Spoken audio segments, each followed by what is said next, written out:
আগামী জ্যৈষ্ঠ মাসের 22 তারিখে জুন মাসের 5 তারিখে একটা কিন্তু ফ্লো আপনাদের একটা ক্লু দিয়ে দিয়েছি আগে কি বললাম স্নান যাত্রা দিয়েছি আমি আজকে বললাম না প্রতিটি তত্ত্ব 12 মাসের যে তত্ত্ব 12 মাসের যে আমাদের 12 মাসের 13 পার্বণ সেগুলো আজকে একটা একটা করে আমি আপনাদের দিয়ে যাব ছোট ছোট করে বেশি বেশি শুনে নিন যে এখানে বসে কি বললাম মায়েরা আগামী 22শে জ্যৈষ্ঠ 5ই জুন একটা কালীর পুজো হয় সেই কালীটা কি বলুন তো মায়েরা ফল হারিণী কালী পুজো আপনাদের এখানে হয় কিনা জানি না যদি আপনার বাড়িতে কালীর চিত্রপট থাকে আপনার বাড়িতে সবাই শুনবেন ভালো করে গালে হাত বন্ধ করুন চিত্রপট মানে মা কালীর ছবি যদি আপনার বাড়ি থাকে আপনি সেদিন করবেন কি করবেন সবাইকে বলে দিয়ে যাই লাভ আছে ফল হারিণী কালী পুজো মানে কি আপনি সারা জীবন যে কর্ম করছেন তার মধ্যে যদি কোনো খারাপ কাজ আপনি করেছেন তার খারাপ ফল পাবেন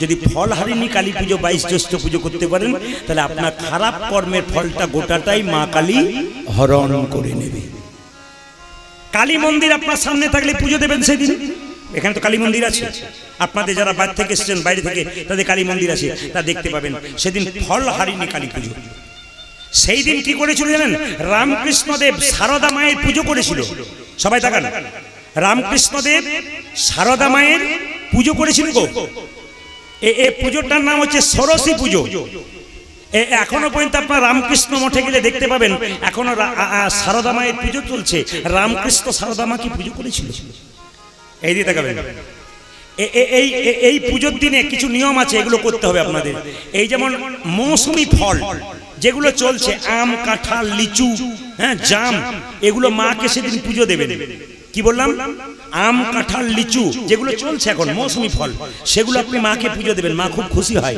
তাহলে প্রশ্ন করবেন বাবা ফল হারিণী কালী পুজো করব তাহলে আমার লাভটা কি হবে লাভটা আপনার হবে কি আমি বলে দিই আপনাদেরকে কি লাভ হবে স্বামী স্ত্রীতে যদি দাম্পত্য কলহ থাকে স্বামী স্ত্রীতে দাম্পত্য বিবাদ থাকে তাহলে আপনি যদি ফল হারিণী কালী পুজো করতে পারেন আপনার কিন্তু দাম্পত্য বিবাদ দূর হবে প্রেমের বনয় থেকে কেউ দূরে সরে যাচ্ছেন প্রেমের বাধা হচ্ছে যদি ফল হারিণী পুজো করতে পারেন আপনার লাভ আছে তবে কিছু মনে করবেন না আপনারা একটু হাত তুলে বলবেন মা কালীর মন্দিরে সব ছাগল বলি দেন তো জোরে বলুন হ্যাঁ দেন আচ্ছা আপনারা দেন কিন্তু আমি একটা কথা বলতে চাই আপনারা জোরে বলুন তো ছাগলটা মা খায় না আমরা খাই জোরে বলুন কে খায় ছাগলটা মা খায় না আমরা খাই আচ্ছা এবার আপনাদের বলে যাই মা যদি জগৎ জননী হয় তাহলে জগতের জননী আমার জননী ছাগলের জননী ভেড়ার জননী হ্যাঁ কুকুরের জননী পিঁপড়ের জননী সবার জননী হয় না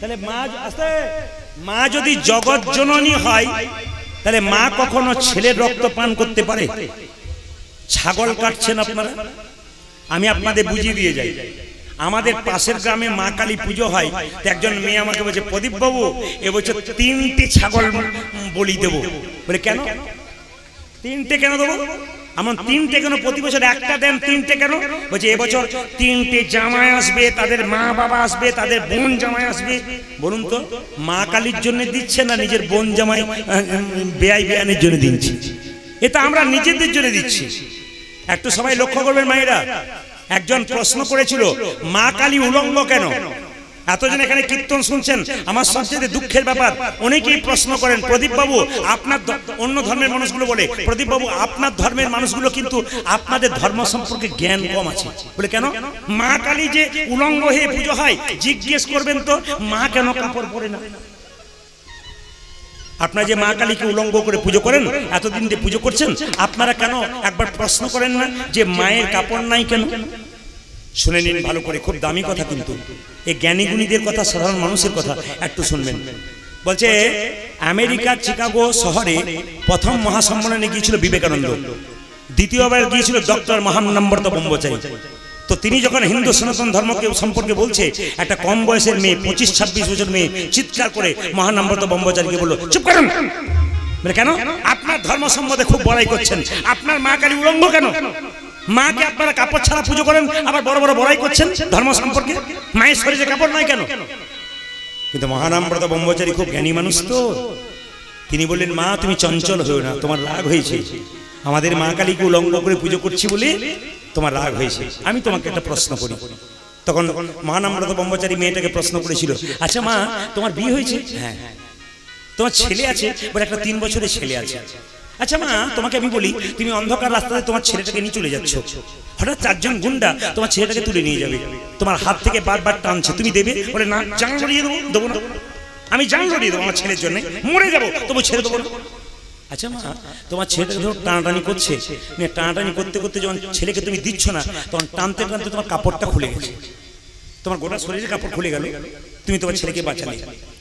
বাঁচানোর পর ছেলে যখন বড় হলো, তখন যদি শোনে যে আমার মা আমাকে বাঁচাতে গিয়ে আমার মায়ের সাইডটা কাপড়টা খুলে গিয়েছিল, তো মা তোমাকে পুজো করবে না মা তোমাকে, বাচ্চা তোমাকে পুজো করবে না ঘৃণা করবে?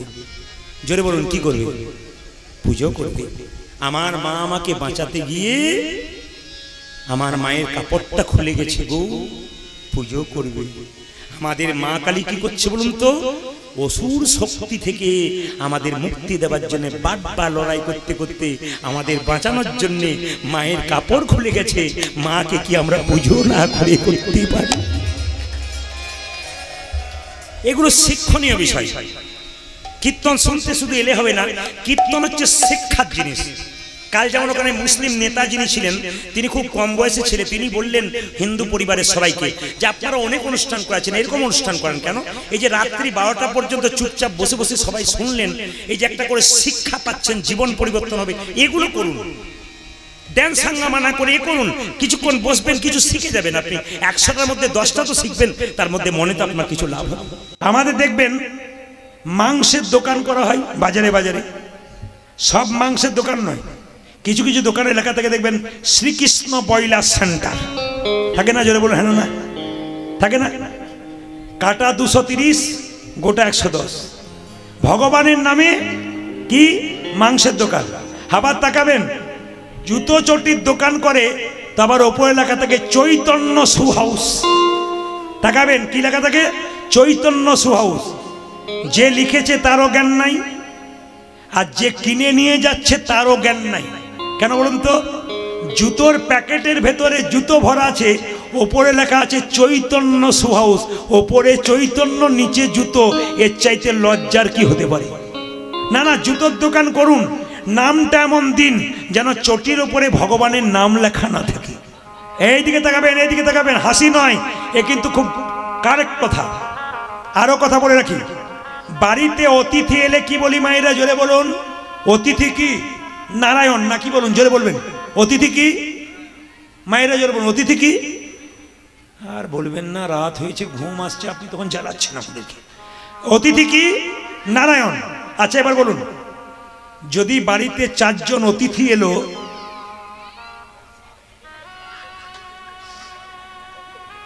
একটু বাইরের দিকে নিয়ে যান, কান্নার শব্দ চুপ হয়ে যাবে, একটু বাইরের দিকে নিয়ে যান, ঠিক হয়ে যাবে। হরে কৃষ্ণ। এই দিয়ে তাকাবেন মায়েরা,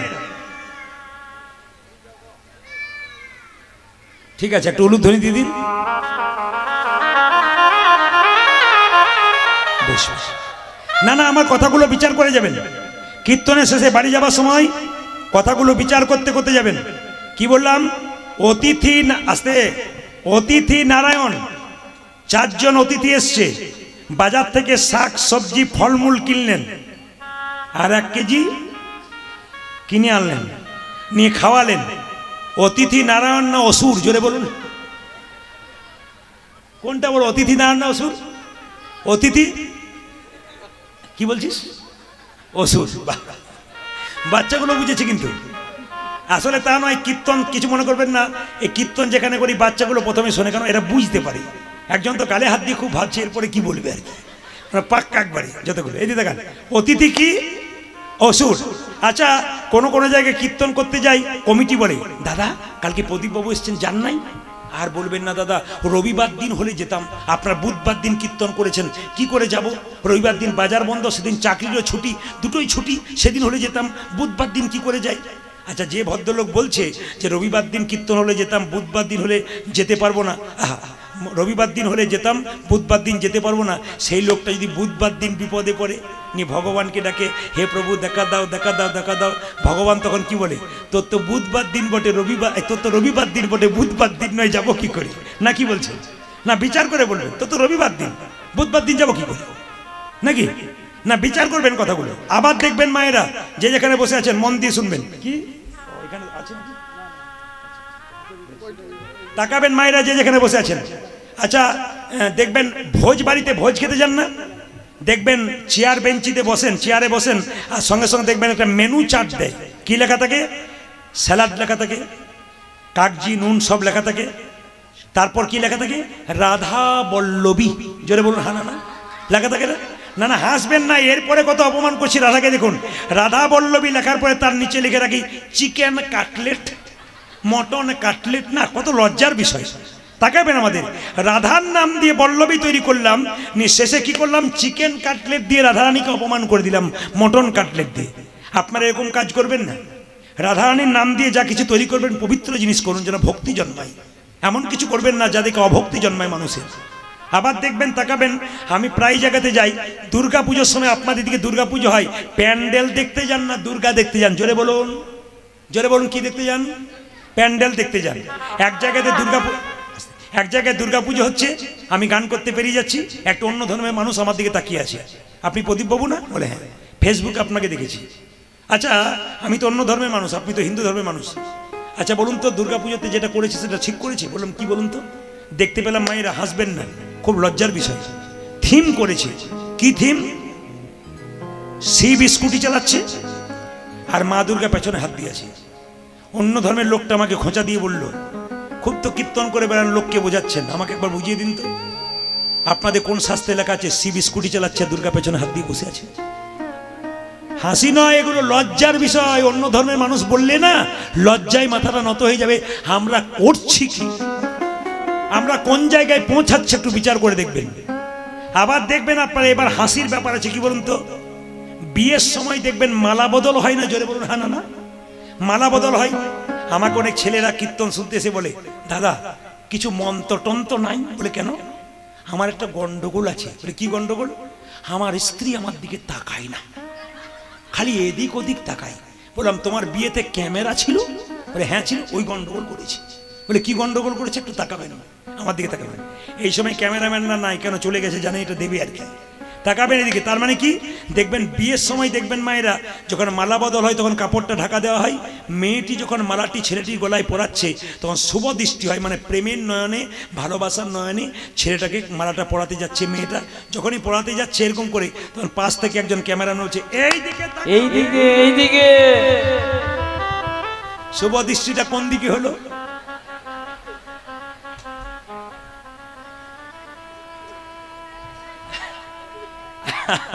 আপনারা যেভাবে এঁটে সেটে বসছেন, কেউ উঠছেন না দেখে আমার মনে হচ্ছে আজকে আমি 3টে পর্যন্ত কীর্তন করব, যা হবে হবে।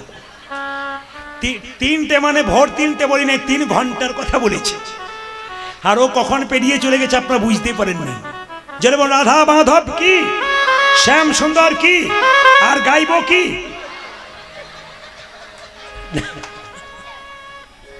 যেরকম রাধা রানী কি।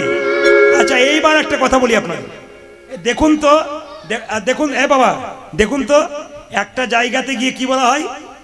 কালো লাল কাপড়ে বাঁধা থাকে, যাহা বলিব সত্য বলিব, সত্য ছাড়া মিথ্যা বলিব না, বা সত্য ছাড়া মিথ্যা বলিব না। মায়েরা বলবেন, বাবারা নয়। বলুন কোথায় বলা হয়? তোদের আগে থেকে যাওয়া আসছে নাকি রে? এখন থেকে তোরা এত পাকা? 4 বছর 5 বছর বাচ্চা বলছে কোটে। অন্য জায়গায় মায়েরা বলে, এরা কেমন বলছে কোটে। এত তোদের ব্যাপার। আচ্ছা দাঁড়ান দাঁড়ান, এটার ভেতরে কি আছে বলতো? জোরে বল কি আছে? মায়ের বোন এটার মধ্যে কি আছে? গীতা। তাহলে গীতা ছুঁয়ে প্রতিজ্ঞা করি আমরা, যাহা বলিব সত্য বলিব, সত্য ছাড়া মিথ্যা বলিব না। এটা ছোঁয়ার পর থেকে দেখবেন ভুরি ভুরি মিথ্যা কথা বলতে শুরু করি। জোরে বল হ্যাঁ না না? তাকাবেন, এটার ভেতরে গীতা ভরা আছে। এক জায়গায় একজনকে জিজ্ঞেস করলাম, দাদা এটার ভেতরে কি ভরা আছে? ও বলছে যন্ত্র টন্ত্র কিছু একটা হবে বোধ হয়, মানে ওটাও জানেন আর কি। বলো রাধা মাধব কি, শ্যাম সুন্দর কি, মদন মোহন কি, হরিবা আসর কি। বেশ খুব ভালো লাগলো আপনাদের আসর। কিন্তু একটা জিনিস আপনাদের দেখলাম, 2-1জন মা কিন্তু কীর্তন শুনছে খুব মন দিয়ে। কেন? পান চিবোচ্ছি। তোর মুখ লাল হয়ে গেছে, কিছু মনে করবেন না। পান আপনারা খাবেন, কিন্তু পানটার জন্ম শুনলে চমকে যাবেন। পানের জন্ম অমৃত থেকে। কিরকম অমৃত থেকে? যখন দেবতারা অমৃত এনেছিল, ওষুধের সঙ্গে অমৃত নিয়ে লড়াই চলছে, তখন অমৃতে একটা অংশ মাটিতে পড়ে গেছে, ওর থেকে পান গাছের জন্ম হয়েছে। ও মায়েরা, পান যে খাই অমৃতের সমান শরীর হয়, কিন্তু পানের সঙ্গে যে মশলা খান ওটা খেলে দাঁতগুলো কোন কিসের মতো হয়ে যায়? তরমুজের বীজের মতো দাঁত হয়ে যায়। দেখবেন যারা পানের সঙ্গে বিভিন্ন পান, চুন আর সুপারি যদি কেউ খায় সহজে দাঁত খারাপ হয় না। পানটা কিন্তু অমৃতের সমান। আচ্ছা মায়েরা, পান পুজোয় লাগে, আর পান কোথায় লাগে বলুন তো? বিয়ের সময় পান চোখে ঢাকা দেওয়া হয় কার? বৌমার, পুত্রবধূর। তাকাবেন, বিয়ের সময় পানটা চোখে দেওয়া হয়। কেন দেওয়া হয়? মায়েরা তো সবাই দিয়েছেন, কেউ জানেন বিয়ের সময় কেন চোখে পান দেওয়া হয়? বলে অত যদি জানবো তাহলে তোমাকে কেন ডাকবো? আমি আজকে বলে দিয়ে যাই, বিয়ের সময় পানটা কেন ঢাকা দেওয়া হয়। পান হলো যোগমায়া, মানে মেয়েটি পানটা সরিয়ে প্রথম স্বামীর মুখ দেখে মানে মায়ার যোগ হয়, তুমি আমার আমি তোমার। এই কথাটি এক জায়গায় বলেছি, এক বয়স্ক কাকাবাবুর বাড়িতে মাসা, তিনি বলছেন, বাবা তুমি যে বললে পান সরালে মায়া হয়, আমার 3টে বউ 3টে ছেলে মায়ায় নাই, খালি ঝগড়া করছে। বললাম কাকাবাবু মায়া থাকবে কি করে? পান সরানোর আগে রাস্তাতে কতবার দেখা হয়ে যাচ্ছে, এই জন্যই গন্ডগোল হচ্ছে না। কি বলছেন? যেটা বল রাধা রানী কি, শ্যাম সুন্দর কি, মদন মোহন কি। এক ব্যক্তির একটি প্রশ্ন ছিল আমার কাছে বাসাতে, ছোট করে উত্তর দিয়ে দিই। উনি বলেন বৈষ্ণবের তৈরি কোথা থেকে হলো, বৈষ্ণব শুরু কোথা থেকে? উনি বললেন বৈষ্ণবের জন্ম কোথা থেকে। আমি বৈষ্ণবের জন্ম কথা বলবো না, আপনি বৈষ্ণব হতে পারেন, আমি বৈষ্ণব হতে পারি যদি জীবনটাকে সুন্দর করতে পারি। বিষ্ণু জানতি ইতি বৈষ্ণব। বৈষ্ণব কাকে বলে? তৃণাদপি শুনি যেন তরিব সহিষ্ণুনা অমানিন মান দেন কীর্তনীয় সদাহরি। মায়েরা মানেটা কি? তৃণাদপি শুনিজন, ঘাসের ওপরে পা দেবেন, ঘাস পাটা সরিয়ে নেবেন, ঘাস মাথা উঁচু করবে। বৈষ্ণবকে হাজার কথা বলবেন, বৈষ্ণব মাথা নিচু করবে আর উঁচু করবে না। তরিব সহিষ্ণুনা, গাছকে কাটবেন, গাছ যতক্ষণ না মাটিতে পড়ছে ফল দান করবে, ছায়া দান করবে। বৈষ্ণবকে যতই আঘাত করুন, তিনি যতক্ষণ না মাটিতে পড়ছেন তিনি আপনাকে হরিনাম দান করবেন। নদী জল দেয় নিজের জন্যে নয়, অপরের জন্যে। গাছ ফল দেয় নিজের জন্য নয়, অপরের জন্যে। বৈষ্ণব নাম দেয় নিজের জন্যে নয়, সারা জগতের জন্যে। বৈষ্ণবের বশ কৃষ্ণ সর্বশাস্ত্রে কয়, এই সব জানি রহ বৈষ্ণবের আশ্রয়। মায়েরা, বৈষ্ণবের আশ্রয় নিতে হবে। মন দিয়ে শুনবেন, যে যেখানে বসে আছেন। কৃষ্ণ দাপর শেষ, কলিযুগ আসছে, দাপর শেষ কলিযুগ আসছে। পঞ্চপাণ্ডব সামনে বসে আছে। কৃষ্ণ জিজ্ঞেস করছে, তোমরা যে 5 ভাই বসে আছো গালে হাত দিয়ে, তোমাদের এত চিন্তা কেন? যুধিষ্ঠির মহারাজ বললেন, কৃষ্ণ আমার একটা মাথায় বারবার প্রশ্ন এসেছে। বলে কি? কলিযুগ আসছে, কলিযুগের মানুষ কেমন হবে? কৃষ্ণ বলল, আচ্ছা ঠিক আছে, কলিযুগের মানুষ কেমন হবে তো ঠিক আছে। আচ্ছা হ্যাঁ ভীম, তুমি কিছু বলবে? ভীম বলছে, হ্যাঁ আমার মাথায় একটা প্রশ্ন এসছে যে কলিযুগের সাধুগুলো কেমন হবে, কলিযুগের ধর্ম আচরণ কেমন হবে। বেশ, মেনে নিলাম। আচ্ছা নকুল, হ্যাঁ অর্জুন তুমি কিছু বলবে? বলছে কলিযুগের বাবা মা তার ছেলের ওপরে কেমন আচার আচরণ করবে। বেশ, নকুল তুমি কিছু বলবে? বলবে হ্যাঁ, কলিযুগের ছেলে মেয়েরা তার বাবা মায়ের ওপর কেমন সম্পর্ক করবে, কেমন ব্যবহার করবে, এটা জানতে চাই। আচ্ছা সহদেব, তোমার কিছু প্রশ্ন আছে? সহদেব বলছে, আমার একটাই প্রশ্ন, কলিযুগের মানুষ এত পাপ করবে, তা কি এমন করলে পাপ থেকে মুক্তি পাবে? কৃষ্ণ বলল, খুব ভালো প্রশ্ন করেছো, কিন্তু আশ্চর্যের ব্যাপার, আজকে আমার কাজ আছে, চাপ আছে, আমি আজকে উত্তর দিতে পারলাম না, কালকে সকালে এসে উত্তর দেব। আজকে তোমরা 5 ভাই 5টা পথে চলে যাও, যে যা দেখবে কাল সকালে এসে আমাকে বলবে। 5 ভাই 5 পথে যাচ্ছে মায়েরা। যুধিষ্ঠির এক পথে, ভীম এক পথে, সহদেব এক পথে, নকুল এক পথে, সব দিকে সবাই চলে যাচ্ছে। গাইতে গাইতে সবাই একই কথা গাইছে, 5 ভাই 5 পথ। সাউন্ডটা কমাও, অত গম গম গম গম সাউন্ড নাই, টোনটা ক্লিয়ার হবে, ধীর সুস্থ হবে। জয় নিতাই। সবাই লক্ষ্য করবেন মায়েরা, ভগবান শ্রীকৃষ্ণ বলল 5 ভাইকে 5 জনকে যেতে। তা যুধিষ্ঠির মহারাজ যে পথ দিয়ে গেল, গিয়ে চমকে গেল, দেখতে পেল একটা হাতি, কিন্তু হাতির 2টো সুর। ও মায়েরা, হাতি দেখেছেন 6টা করে পা থাকে, যেই না বলেছি 6টা করে পা থাকে সবাই বলছে হ্যাঁ 6টা করে পা থাকে, কটা পা থাকে? 4টে থাকে। কেমন মন দিয়ে শুনছেন তা পরীক্ষা। আমি যেই না বলো হাতি দেখেছেন, বলে হ্যাঁ 6টা করে পা থাকে। তা বললে হবে না, পরীক্ষা করে নেব। হাতির কটা পা মায়েরা? 4টে পা। কৃষ্ণ বলল তুমি কি দেখলে? যুধিষ্ঠির বলছে আমি দেখলাম হাতির 2টো সুর। এটা কেন দেখলাম 2টো মুখ? কৃষ্ণ বলল যুধিষ্ঠির ওটা হাতি নয়, ওটা কলি। তোমার প্রশ্ন ছিল কলিযুগের মানুষ কেমন হবে? কলিযুগের মানুষ 2টো করে মুখ হবে। অনেকে দেখছে আমরা তো সত্যযুগের মানুষ নাকি মায়েরা? কোন যুগের মানুষ আমরা? মানে শুনতে এসছি তোমার ভাগ্য ভালো বৃষ্টিতে। এই দিকে তাকাবেন, আমরা কলিযুগের মানুষ। তাহলে আমাদের মুখ কটা? অনেকে দেখছে যে আমাদের কটা মুখ। জেনে নিন কলিযুগের মানুষের 2টো করে মুখ, একটা পেছনে একটা ভেতরে। না কি বলছেন?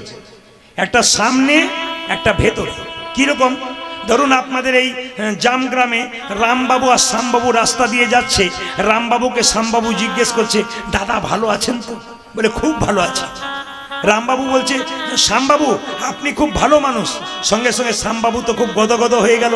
যখন চলে গেল শ্যামবাবু, রামবাবু মনে মনে ভাবছে তুমি যতক্ষণ না মরছো তোমার পেছনের জায়গাটা আমার হচ্ছে না। তার মানে কি বলুন তো? মুখ মে রাম রাম বগল মে ছুরি। মানে আপনার সঙ্গে ভালো ব্যবহার করলে আপনি ভাবলেন খুব ভালো মানুষ, কিন্তু পেছন থেকে আরেক রকম মুখ দেখিয়ে দিল। মেয়েরা 2-4 বছর সাধনা করলে ভগবানকে চেনা যায়, কিন্তু মানুষকে চেনা বড় দায়। রাত্রিবেলায় একই বিছানার তলে আপনি যার সঙ্গে শুয়ে আছেন তারও গ্যারান্টি নাই আপনার কতখানি বটে। এ একরকম কথা ভাবছে, ও একরকম কথা ভাবছে। একই ছাতের নিচে 7 জন শুয়ে আছে, কে যে কখন কার পকেট কাটবে কেউ জানে না। কীর্তন শুনুন, লাভ হবে। কৃষ্ণ বলল যুধিষ্ঠির তুমি উত্তর পেয়েছো? বলে পেয়ে গেছি। কলিযুগের মানুষ কেমন হবে? 2 অর্জুন তুমি কি দেখলে? বলছে আমি আশ্চর্য জিনিস দেখলাম। গাভী বাছুরের জন্ম দেয়, কিন্তু বাছুর জন্ম নেবার পরে গাভী তো বাছুরের গাটা চাটে, কিন্তু আমি দেখলাম বাছুরের গাটা চাটতে চাটতে গাভী একবারে রক্ত বের করে দিয়ে ছাল ছাড়িয়ে বাছুরটাকে মেরে ফেলল। এটা কেন দেখলাম? কৃষ্ণ বলল তোমার প্রশ্ন ছিল কলিযুগের বাবা মা তার ছেলের প্রতি কেমন ব্যবহার করবে। ও মায়েরা, আদর দিতে দিতে দিতে দিতে বাবা মা ছেলে মেয়েকে নষ্ট করে ফেলবে। তার মানে জীবন্তে মরা। স্বামী বিবেকানন্দ বলেছে জীবন্তে মরা। ছেলে বেঁচে থাকবে, বিবেক থাকবে না, বৈরাগ্য থাকবে না, মা চিনবে না, বাবা চিনবে না।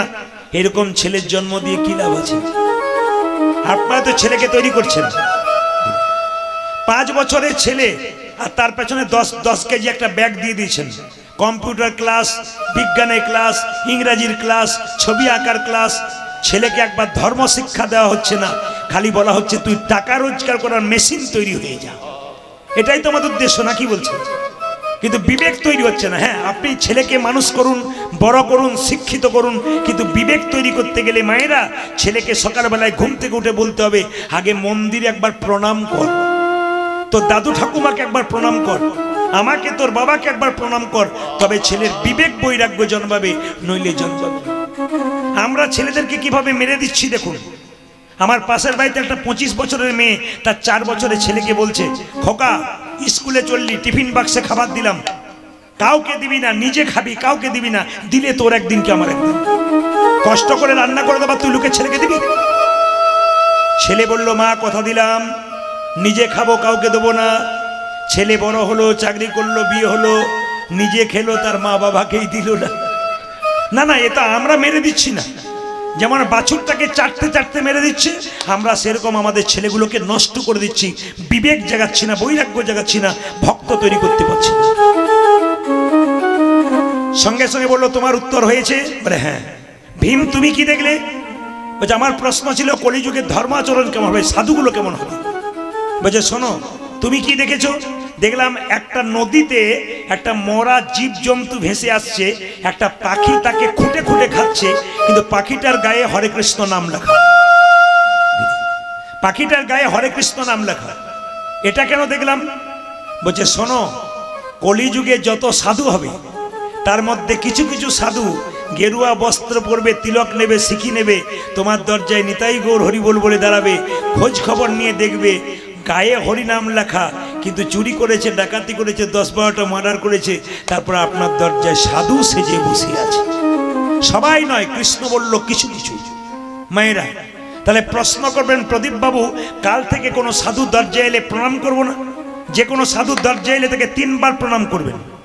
প্রশ্ন করবেন একবার করলে হতো না? না, 3 বার করবেন। কেন করবেন না? সাধু বাবাটি যে গেরুয়া বস্ত্র পরেছে, সাধু বাবাকে নয়, ওই গেরুয়া বস্ত্র ত্যাগের প্রতীক, ওই ত্যাগের প্রতীক গেরুয়া বস্ত্রকে একটি প্রণাম দাও। দ্বিতীয় প্রণাম কেন দেবে? আমরা যারা সংসারী মানুষ 10 দিন বাইরে গেলে ছটফট করি বাড়ি যাবার জন্যে, সাধুটি চুরি করুক, ডাকাতি করুক, ওই যে নিজের ঘর বাড়ি ত্যাগ করেছে, এই ত্যাগের জন্য তাকে একটি প্রণাম দাও। 3 নম্বর প্রণাম কেন দেবে? মায়েরা দরজার সামনে কারো হরিনামে ধ্বনি হয়নি, সাধুটি চুরি করুক, ডাকাতি করুক, ওই যে নিতাই গৌর হরিবোল বলেছে, সাধু বাবাকে নয়, হরিবোল ধ্বনিটাকে একটি প্রণাম দাও। আচ্ছা বেশ বেশ বেশ বেশ বেশ। নকুল তোমার কি প্রশ্ন ছিল? বলছে আমার প্রশ্ন ছিল এই দেখো যে কলিযুগে ছেলেরা তার বাবা মায়ের সঙ্গে কেমন ব্যবহার করবে। বাহ, খুব ভালো প্রশ্ন। তুমি কি দেখেছো? বলছে আমি রাস্তা দিয়ে যেতে যেতে দেখলাম ফোয়ারা। ফোয়ারা মায়েরা ফোয়ারা চেনেন? বিয়ে বাড়িতে দেখেছেন? 1 গর্তের জল 3 নম্বরে দেখতে পেল 3টে গর্ত। নকুল দেখতে পেল 3টে গর্ত। 1 নম্বর গর্তের জল উপচে পড়ছে 3 নম্বর গর্তে, আর 3 নম্বর গর্তের জল উপচে পড়ছে 1 নম্বর গর্তে। মাঝখানে গর্তটা ফাঁকা, বসে বসে দেখছি। নকুল বলল এটা কেন দেখলাম? 1 নম্বর গর্তের জল 3 নম্বরে, 3 নম্বর গর্তের জল 1 নম্বরে, মাঝখানটা ফাঁকা কেন? সঙ্গে সঙ্গে কৃষ্ণ বলল শোনো, তোমার প্রশ্ন ছিল কলিযুগের ছেলে মেয়েরা তার বাবা মায়ের সঙ্গে কেমন আচরণ করবে। বুঝে শোনো, 1 নম্বর গর্তের জল 3 নম্বর গর্তে, 3 নম্বর গর্তের জল 1 নম্বর গর্তে কেন? এই কলিযুগে যত ছেলের বিয়ে হবে তাদের আদর ভালোবাসা যাবে শ্বশুর শাশুড়ির ওপরে, আর শ্বশুর শাশুড়ির আদর ভালোবাসা যাবে জামাইয়ের ওপরে, আর মাঝখানটিতে মা বাবা বসে বসে দেখবে। আপনাদের জামগ্রামে নাই, জামগ্রামে ওরকম ছেলে নাই, সব ছেলে ভালো, মুচকি মুচকি হাসছে, বলে গিয়ে দেখবেন কি হয় আর কি। তো তাকান আমার দিকে, যে যেখানে বসে আছেন, মানে সব জায়গাতে এই রোগ আছে না, কি বলছেন? তা আপনাদের কাছে নিবেদন রইল, সহদেবকে কৃষ্ণ বলল তোমার কি প্রশ্ন ছিল?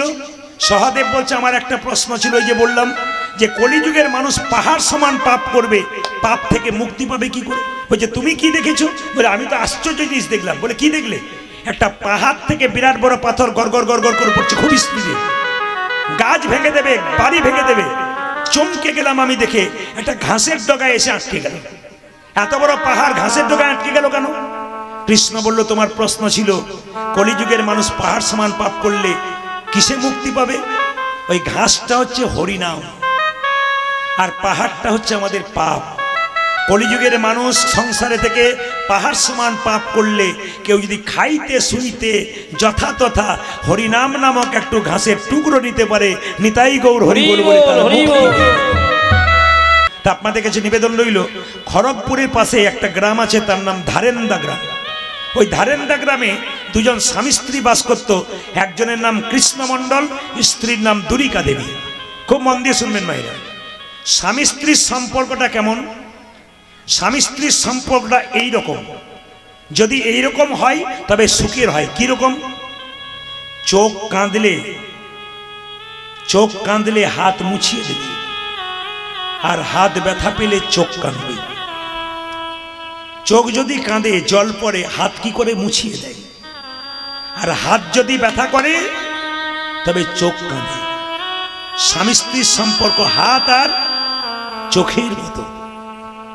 2 জন দুজনের পাশে ব্যথায় ব্যথিত হলে স্বামী স্ত্রীর সম্পর্ক ঠিক থাকে। আজকের কীর্তনে বড় দামি দামি মূল্যবান কথা বলবো, যদি একবার গেঁথে নিয়ে যেতে পারেন, জীবনে প্রয়োগ করতে পারেন, আপনার জীবন সুন্দর হবে। না কে বলেছে? তাকাবেন, দুরিকা দেবী কৃষ্ণমণ্ডল অভাব ছিল, স্বভাব নষ্ট হয় নাই। প্রতিদিন দরজায় দরজায় ভিক্ষা করত ভগবানের সেবার জন্য। এত অভাব কিন্তু কৃষ্ণ নাম ছাড়ে নাই। আমাদের একটু অভাব হয়ে গেলে ভগবানকে ছেড়ে দিই। একজন ব্যক্তি আমাকে কালকে বলে ভগবানের কোনো বিচার নেই। বলে কেন? আমার ছেলে পরীক্ষায় ফেল করেছে, আমি বললাম কিছু মনে করবেন না, আপনার বাড়ি আছে? বলে হ্যাঁ। কতলা? 4 তলা। গাড়ি আছে? বলে হ্যাঁ 2টো আছে। আপনার ছেলে আছে? বললাম তো ছেলেটা ফেল করেছে। আপনার জমি জায়গা আছে? বলে হ্যাঁ আছে। বলে ব্যবসা আছে? বলে হ্যাঁ আছে। কেমন চলছে? বলে খুব ভালো চলছে। শুধু ভগবানের বিচার নাই, ছেলেটাকে ফেল করে দিল। আমি বললাম ভগবান তোমাকে কটা দিয়েছে ওটা আগে দেখো। গাড়ি দিয়েছে 1, বাড়ি দিয়েছে 2, ব্যবসা দিয়েছে 3, তারপর তোমাকে জমি দিয়েছে 4। তাহলে 4টে জিনিস দিল, শুধু ছেলেকে ফেল করে দিল, ভগবান নাই। তোমাকে দিয়েছে কত বেশি, আর একটা মাত্র দেয়নি, তাতে দুঃখ করার কি আছে? ওটাও দেবে যদি গোবিন্দের কাছে তুমি স্মরণ করতে পারো। ও মায়েরা, একটুতে ভেঙে পড়বেন না। কেন? ভগবান মাঝে মাঝে ধাক্কা দিয়ে দেখবে তুমি আমার কতখানি। দুরিকা দেবীর এত অভাব, একদিন কৃষ্ণ মণ্ডলকে বলল, স্বামী জগন্নাথ নাকি জগতের না, একবার জগন্নাথ মন্দিরে গিয়ে কিছু চাও। ভগবানের কাছে চাইলে ভগবান দেয়। এতদিন ধরে চোখের জলে ভগবানকে ডাকলে ভগবান কি দিল? শুধু পথের ভিখারি করে রেখে দিল। ডাকার মানে কি হলো? শুধু পথ। স্বামী বলে উঠল, চুপ করো। এতদিন তোমার সঙ্গে ছিলাম, ভালো লাগছিল, আজকে তোমাকে দেখে ভালো লাগলো না। বলে কেন? ওগো দুরিকা, ভগবানের কাছে চাইতে নাই। যে চাই সে অল্প পায়, আর যে চাই না এত পাই ভাবতেই পারে না। কৃষ্ণ সুদামা চরম বন্ধু ছিল, পরম বন্ধু। সুদামা কৃষ্ণের কাছে গিয়েছিল, 10 দিন ছিল, কিন্তু কৃষ্ণ বারবার সুদামাকে প্রশ্ন করে, তুই কেমন আছিস? এত অভাব দাও বলে? আমি যা ছিলাম, তোকে দেখে আমি আরো ভালো হয়ে গেলাম। বেশ বেশ বেশ। তোর স্ত্রী কেমন আছে? খুব ভালো আছে। মায়েরা, এত অভাব বাড়িতে, ঘরের চাল ফুটে জল পড়ে, স্ত্রী ছেঁড়া কাপড় পরে, কৃষ্ণ বারবার জিজ্ঞেস করছে, তুই ভালো আছিস তো? তোর বাড়ি ঠিক আছে তো? তুই ঠিক আছিস? তোর স্ত্রী ঠিক আছে? একবারও বলছে না যে স্ত্রী ছেঁড়া কাপড় পরে আর আমার ঘর ফুটে জল পড়ে। এটা ভক্তের লক্ষণ। ভগবান বলল, সুদামা, লোকে আমার কাছে চাই, ছেলের চাকরি দাও, মেয়ের বিয়ে দাও, ওরা জানে না আমি যে অন্তর্যামী, আমি যে ওর অন্তরের কথা জানি। কটা ছেলে কটা মেয়ে চাইবে কেন? আমি তো ভক্তি চাই। যদি কেউ আমায় ভক্তি সম্পদ দেয়, আমি তাকে কৃপা সম্পদ দিই। সুদামা কিছুই চাইল না, চলে গেল, ঠিক কথা। 10 দিন পর কৃষ্ণ বলল, একবার ফিরে গিয়ে দেখ, তুই চাইলি না তোর ঘরের ঘরটা রাজ অট্টালিকা হয়ে যাবে। তোর স্ত্রী ছেঁড়া কাপড় পরে বেড়াই, তোর স্ত্রী দেখবি রাজ রানী হয়ে যাবে।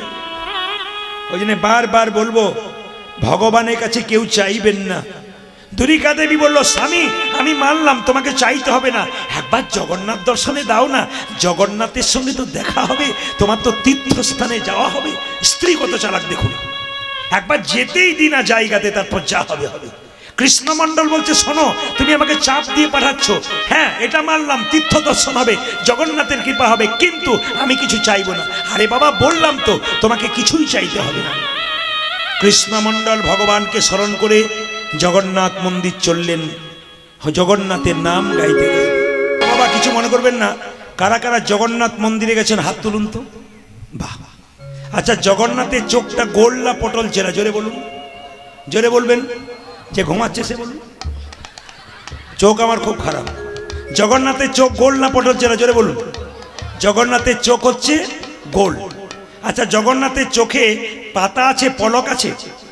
জগন্নাথের চোখে পলক নাই, জগন্নাথকে অনিমেষ বলা হয়, যার পলক থাকে না। তাকাবেন, কৃষ্ণের চোখ পটল চেরা, মাঝে মাঝে বিচার এদিক ওদিক হতে পারে, কিন্তু জগন্নাথ রূপে তিনি যখন এলেন তার চোখটা গোল। কেন? তার বিচার সমান।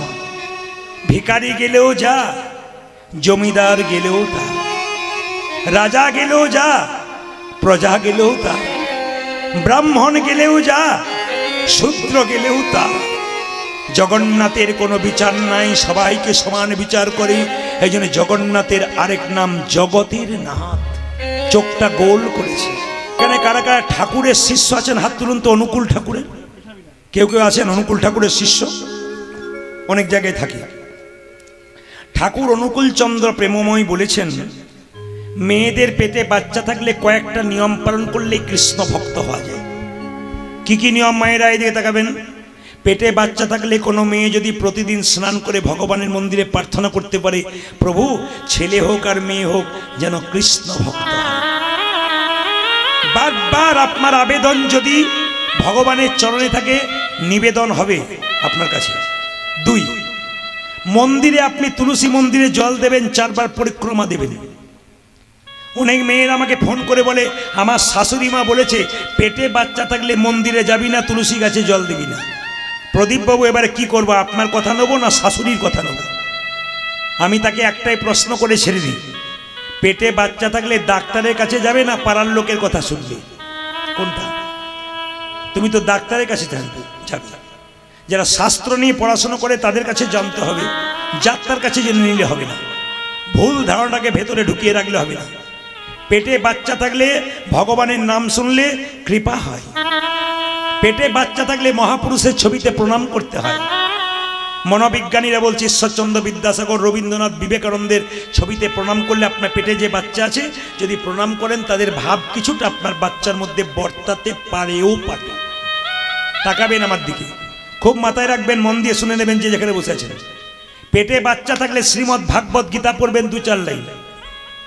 কিছু খাও আর না খাও, পারলে খাও একটু তিতা, কিছু পড়ো আর না পড়ো, জীবনে পড়ো একটু গীতা। তিতা যেমন শরীরের পক্ষে ভালো, গীতা সেরকম ভবপারের পথটা পরিষ্কার করার জন্য ভালো। এই জন্য গীতা আর তিতা দুটো কিন্তু খুব দামি জিনিস। তাকাবেন আমার দিকে মায়েরা।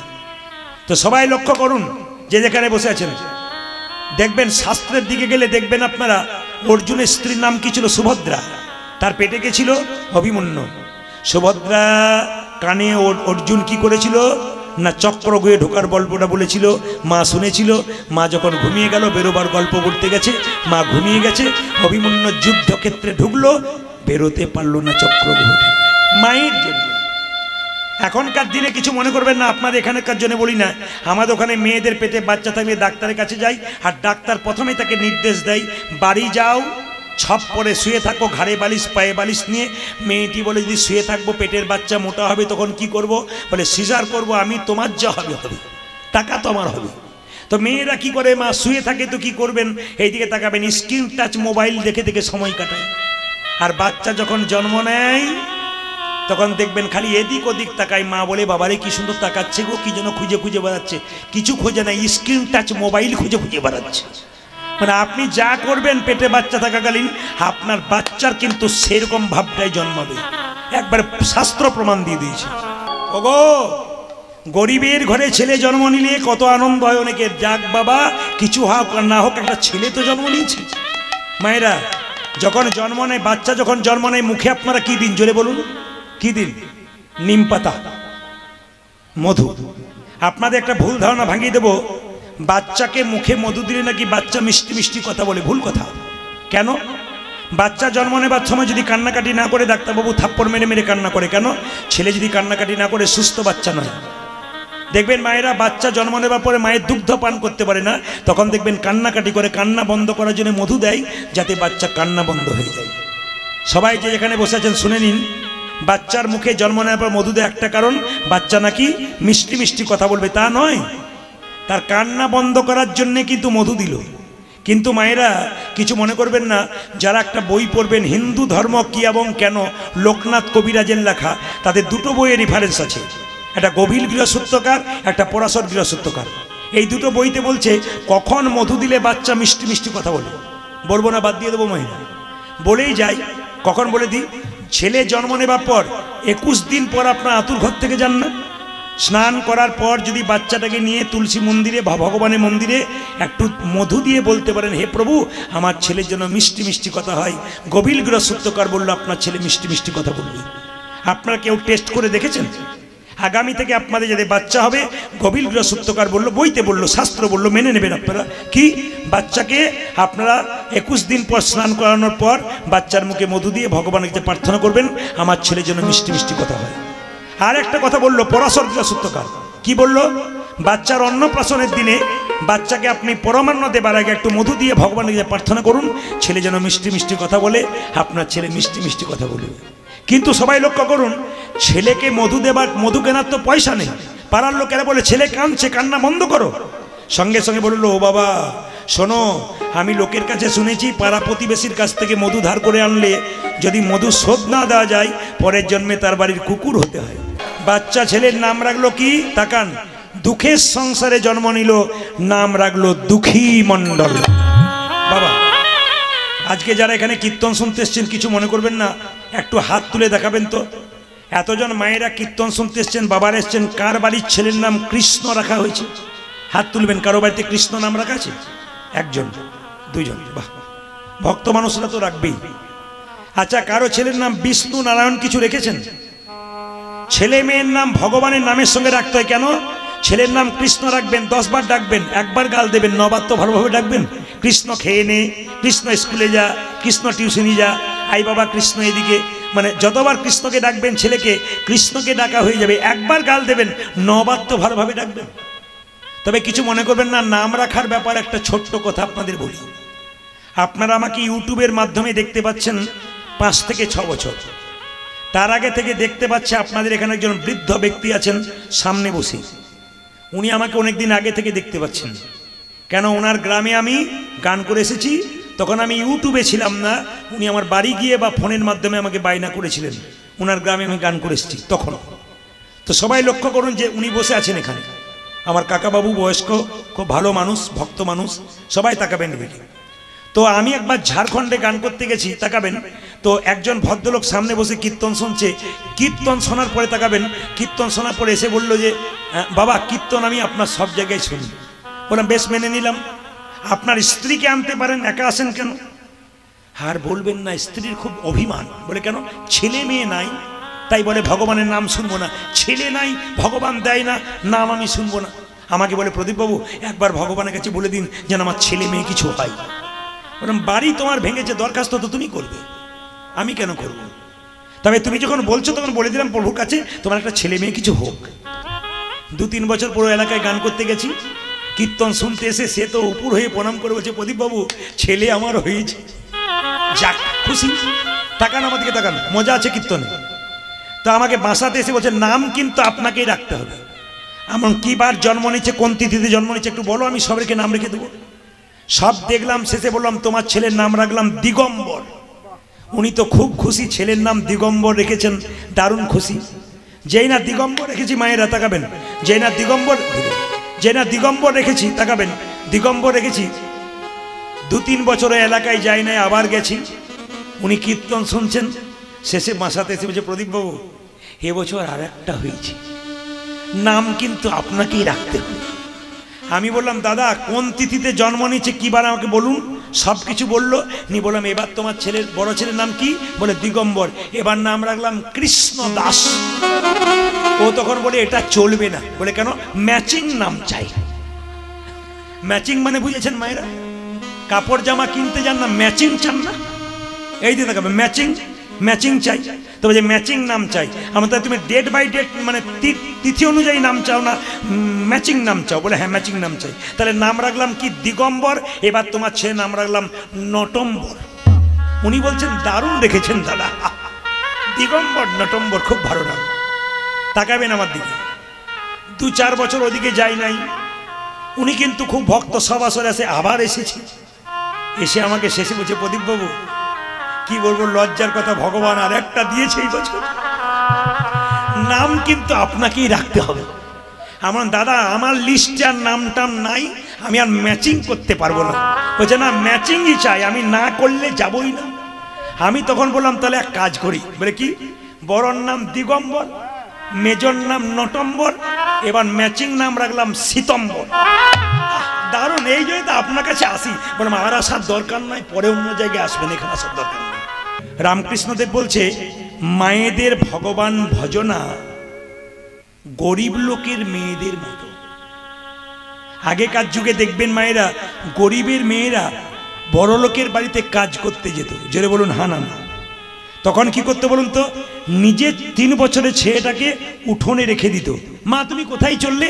তোর পেটের জন্যে বড়লোকের বাড়িতে একটু কাজ করতে চললাম। তোর পেটের জন্যে বাবা? নিজের 3 বছরের ছেলেটা উঠানে রেখে বড়লোকের বাড়িতে কাজ করতে যেত। তাকাবে, বড়লোকের বাড়িতে ওই 3 বছরের ছেলে, বড়লোকের ঘরে একটা আছে, ওই ছেলেটাকে তেল মাখালো, সাবান মাখালো, খাওয়ালো, নিজের হাতে যত্ন করলো, জামা প্যান্ট পরালো। কিন্তু যতই গরিবের মেয়েটা বড়লোকের 3 বছরের ছেলেকে তেল মাখাক, সাবান মাখাক, খাওয়াক আর জামা পরাক, মন কিন্তু তার ওই ধুলোই পরা ছেলেটার দিকেই থেকে যায়। এর থেকে কি শিখলেন? আপনি ওইখান থেকে এলেন, ওইখানে যেতে হবে। কিন্তু মাথায় রাখবেন মায়েরা, আপনাকে মাথায় রাখতে হবে, যতই এখানে ছেলে মেয়ে মানুষ করুন, সংসার করুন, মন কিন্তু থাকবে ওই জায়গাতে, একদিন আপনাকে যেতে হবে। স্মরণ করবেন, গোবিন্দ কৃপা পাবেন। একটা প্রমাণ বলে দিই রামকৃষ্ণ দেবের। কি প্রমাণ? আগেকার মায়েদের 4টা 5টা করে ছেলে হতো নাকি মায়েরা? একটা উঠোনে, একটা বাইরে, একটা মায়ের কোলের কাছে খেলা করতো। মা অনেকগুলো ছেলে সামলাতে পারতো না, কি করতো বলুন তো? কাউকে খেলনা দিয়ে দিত, কাউকে পুতুল দিয়ে দিত, কাউকে লজেন্স দিয়ে দিত, কাউকে বিস্কুট দিয়ে দিত। ওই ছেলেগুলোর মধ্যে কেউ বিস্কুট, লজেন্স, খেলনা পেতে পেতে যে একবার মা বলে ডাকতো, মা কিন্তু তাকেই আগে গিয়ে কোলে নিত। ঠাকুর বললেন, ওরে তোদের কাউকে বাড়ি দিয়ে ভুলিয়ে রাখলাম, গাড়ি দিয়ে ভুলিয়ে রাখলাম, স্ত্রী পুত্র দিয়ে ভুলিয়ে রাখলাম, সম্পদ দিয়ে ভুলিয়ে রাখলাম, এর মধ্যে থেকেও যে একবার হা গোবিন্দ বলে ডাকতে পারবে, ভগবান তাকেই আগে থেকে কোলে নিত। কীর্তন শুনতে এসছেন, একদিন কিন্তু সংসার ছেড়ে চলে যেতে হবে। মৃত্যু যন্ত্রণা যে কত, যে মরেছে সে ছাড়া কেউ জানে না। সবাই তাকাবেন মায়েরা, একটা দামি কথা বলে যাই, ইউটিউবের মাধ্যমে শুনতে পাবেন আপনারা, খুব দামি কথা। মৃত্যু যন্ত্রণা ভোগ প্রতিটি মানুষকে করতে হবে। একটা গরিবের মেয়ে রাস্তা দিয়ে যাচ্ছে, জঙ্গলে কাঠ কুড়িয়ে বেড়ায়, সেই মেয়েটার পেটে বাচ্চা থাকে। বড়লোকের মেয়ে 3 তলার ওপরে ছাপ্পরে শুয়ে থাকে, সেই মেয়েটার পেটে বাচ্চা থাকে। কিন্তু যন্ত্রণা, প্রসব যন্ত্রণা 3 তলা বাড়িতে যে থাকে তারও যেমন, এরও তেমন। ও হসপিটালে থাকে, কিন্তু যন্ত্রণা এক, বাচ্চা হতে গিয়ে। এ ঘরে বাচ্চা জন্ম দেয়, একই যন্ত্রণা। মৃত্যুর সময় যে আইসিইউতে থাকে, বিখ্যাত লোক, প্রচুর টাকার মালিক, আরামে আছে, কিন্তু মৃত্যু যন্ত্রণা কষ্ট কিন্তু একজন ভিখারি রাস্তায় যেমন ভাবে ভোগ করে, ও কিন্তু একই করে। মৃত্যু যন্ত্রণার কথা একটু ছোট করে বলি, শুনবেন আপনারা। মৃত্যু যন্ত্রণা প্রথমে চোখে, তারপর মুখে, তারপর বুকে। তাকাবে, মৃত্যু যন্ত্রণা প্রথমে প্রত্যেকের চোখে, তারপর কোথায়? বুকে, তারপর মুখে। কেন বলুন তো? আমরা মায়ের পেটে থাকাকালীন বলেছিলাম ভগবানকে আমরা কৃষ্ণ দাস হব, পৃথিবীতে গিয়ে তোমার নাম করব, কিন্তু মায়ার দাস হয়ে গেলাম। দেখবেন মায়েরা, দুটো সময়ে মানুষ সত্যি কথা বলে। মৃত্যুর সময় দেখবেন ভেতরে যত কথা আছে সব বলে ফেলে, আর দেখবেন মদ খাই তখন দেখবেন ভেতরে যত কথা আছে সব বলে ফেলে। এই 2 জায়গায় মানুষ কিন্তু সত্যি কথাগুলো বলে ফেলে। যখন আর পথ নাই, মৃত্যুর সময় ভেতরে কথা সব বলে দেয়, আর মদ খেয়ে দেখবেন পাগলের মতো সব কথা বলে দেয়। মৃত্যু যন্ত্রণা প্রথমে চোখে। কিরকম? মায়েরা অসুস্থ অবস্থায় বার্ধক্য যন্ত্রণা ভোগ করছে, পড়ে আছে, আর কথা বলতে পারছে না, ইশারা করে ডাকছে, খোকা, আমার বড় খোকা কই?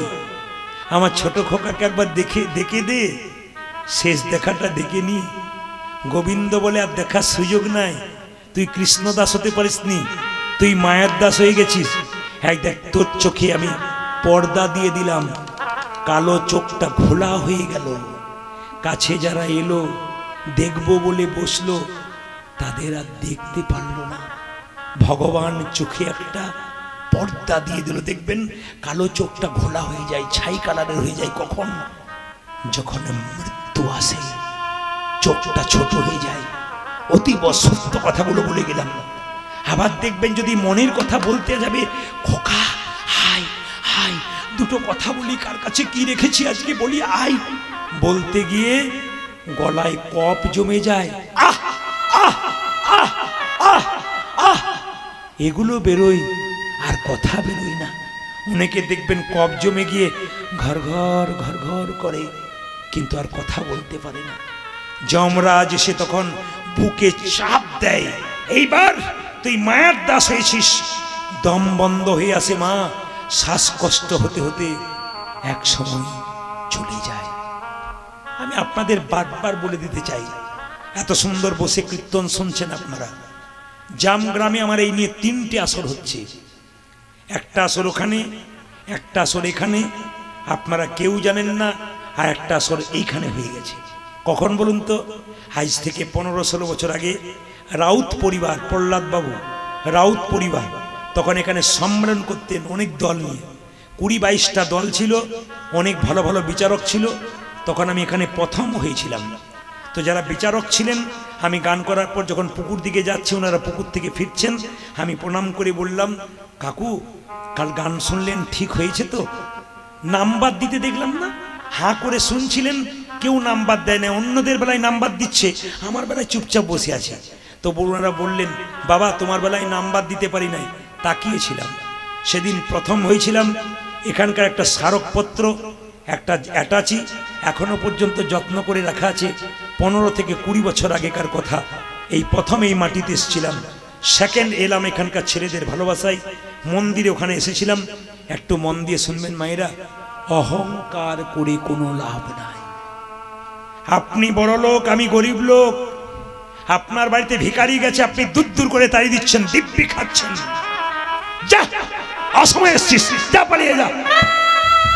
বাবা কলকাতায় প্রচুর গান করি, জয়নগর বলে একটা জায়গা আছে, মোয়া তৈরি হয়, খুব বিখ্যাত। ওখানে একটা শ্মশান ঘাট আছে, ওখানে আমরা চা খাই। তো দেখতে পেলাম একজন কয়েকশো কোটি টাকার মালিক মারা গেছে, ফুল দিয়ে সাজিয়ে তাকে আনা হলো, চিতাতে শুইয়ে দেওয়া হলো। একজন ভিখারি রাস্তায় মরে গেছে, টলিতে করে খড়ের দড়ি দিয়ে তাকে তালাই দিয়ে বেঁধে শ্মশানের চিতাতে শোয়ানো হলো। একদিকে ভিখারি, একদিকে ধনী, যেন বলতে চাইছে, বাবু তোমার বাড়ি কতবার গিয়েছিলাম, দূর দূর করে তাড়িয়ে দিয়েছিলে, যা যা বলে। তুমি ছপ্পর কাটে শুয়েছিলে, বিশ্রাম নিচ্ছিলে, আমি রোদ দিয়ে থরথর করে জ্বালাতনে কষ্ট করে তোমার বাড়ি খাবার জন্য গিয়েছিলাম, তুমি আমায় দাও নাই, কত কথা বলেছ। আজকে যাবার সময় তুমিও যেখানে শুয়ে আছো, আমিও তো সেখানে শুয়ে আছি। আসার সময় তুমিও তো খালি হাতে এসেছো, আমিও তো খালি হাতে এসেছি। যাবার সময় তো দুজনেই এক। তাকাবেন, মেয়েদের যখন বিয়ে হয়, আগেকার যুগে পালকিতে করে যেত, জোরে বলুন হ্যাঁ না না, 4 জন পালকিতে করে নিয়ে যেত, রাস্তা দিয়ে বিয়ে নিয়ে যাচ্ছে, বর কোণে নিয়ে যাচ্ছে। তাকাবেন, যখন একটা রাস্তা দিয়ে পালকিতে করে একটা নতুন বউ নিয়ে যাচ্ছে মা, 4 জন কাঁধে নিয়ে নতুন বউ, সিঁথিতে সিঁদুর, বেনারসি শাড়ি, এখানে ফুলের মালা, তার পাশ দিয়ে একটি মরা নিয়ে যাচ্ছে মাচাতে করে, বাঁশের মাচাতে করে। সেই মরাটা যাওয়ার সময় বলে যাচ্ছে, বোন বোন কে? আমি চললাম শ্মশানে, তুমি চললি নতুন সংসারে। আমাকে দেখে শিখে নাও, তোমার গলায় মালা, আমারও গলায় ওরা কিনে এনে মালা পরিয়েছে। তোমার স্মৃতিতে টগবগে সিঁদুর, সংসারে চললে। হ্যাঁ, আমার স্বামী রেখে আমি চললাম, আমার বাড়ির লোক আমাকে টগবগে সিঁদুর দিয়ে দিয়েছে, আমার শরীরে একটা নতুন কাপড় দিয়ে দিয়েছে। বোন, তোমার হলো শুরু, আমার হলো শেষ। শুধু একটা কথা মনে রেখো, সংসার করতে করতে তুমি নতুন সংসারে যাচ্ছ আনন্দ করি, আমি সংসার ছেড়ে যাচ্ছি বিরহ দিয়ে। একদিন তোমাকেও কিন্তু এই সংসার ছেড়ে আমার মতো মাচাই চেপে যেতে হবে। সংসারের নিয়ম, আসার যাওয়া।